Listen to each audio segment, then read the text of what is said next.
I know you got started, but I want to turn the recording on, my friend. Sure. I really want to make you a hero here, buddy. Go, keep going, man. Keep going. Go No, ahead. you're embarrassing me. I wouldn't say I'm a hero, but some of the TTPs that you taught us, Rich and Clay, is that memory dump. So one of the TTPs, or I'm sorry, techniques that I used prior to going into the exam was really, storing all those formulas that you'll get into for the schedule variance, the cost variances, the schedule performance index, cost performance index, and also the cost at completion, budget at completion, because you will get that whiteboard. So as soon as I got into the exam, I got the whiteboard. I wrote them all down as soon as I could.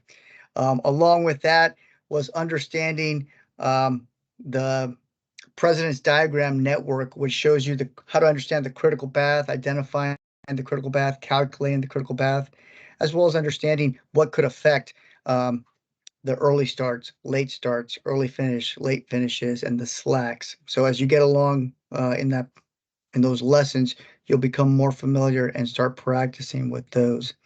I can tell you that the once you've completed your mandatory uh, live mentoring sessions and you gain access to the exam simulator, what a wealth of knowledge in there. It's customizable, and you can take random quizzes. There's over, I want to say, 1,200 questions in the database that also varies. So it'll be the same question, but they'll change some of the variables. So it's not always the exact same question. So it helps you prepare for the exam by making sure that you are reading the question thoroughly and checking the responses that are available to choose from. But those are some of the little items that really helped, as well as you can get feedback from that simulator as well. So as you're going through the exam, if you get an answer correct, it actually tells you, it references the PMBOK and other articles that are accessible for you to understand where it falls within the actual standards. If you get it wrong, it'll tell you where you got it wrong and again, where to reference. It also gives you an explanation, not just a PMBOK answer, but it gives you an explanation. And then you can focus on those areas where you find yourself, you have the most weaknesses. So there were a couple of things that always were tripping me up throughout the simulator. And I was getting a little bit frustrated, but then slowing down, taking my time. We recommend, obviously, that you average above 80% before you feel comfortable enough to schedule the exam. I actually waited till I was in the 90s. That's when I felt extremely confident, but I was also competing with some real world job events, so it took me a little bit longer. Um, but again, using that simulator, it records all your answers, so you can go back to previous quizzes that you took, and you can review only those that you missed, which is also a great feature of the system because you can take pop quizzes on only those questions that you've gone incorrect in the past. And it also allows you to highlight questions that you're not very confident in. So you can, even though you got the right answer, you can go back and review those that you weren't very confident in. Um, the last thing I would say that um, I had to refine at the very end was understanding the 8 project management performance domains.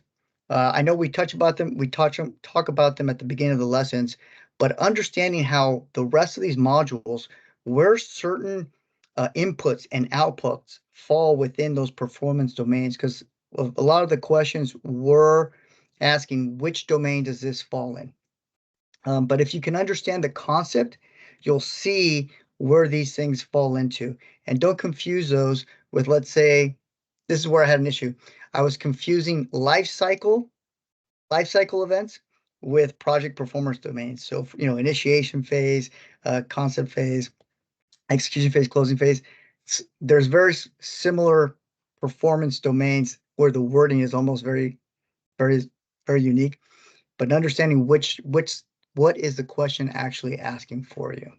So those are just some of the couple of tips that I use throughout this exam. Oh, and then the final thing I would say, Rich and Clay, is, and I don't know if you shared that video, a YouTube video that had 150 PMBOK questions from the 7th edition.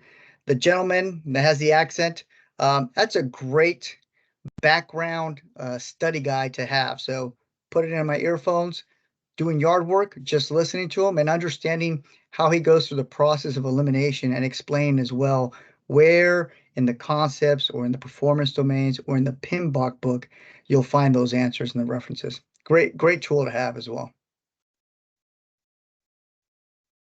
Pending your questions. Yeah, thank you, Bau. Well, first off, it was a pleasure always having you in the class, man, and even more of a pleasure. Yeah, even more of a pleasure when I saw your note come across, and we thank you so much for coming back here. Hey, listen, everyone, don't ask me, don't ask Clay. You got Bau right here, one of your own, just fresh out of the exam. Nobody knows it. Nobody knows it all better than him right now. So take a couple minutes if y'all got any questions, fire them away.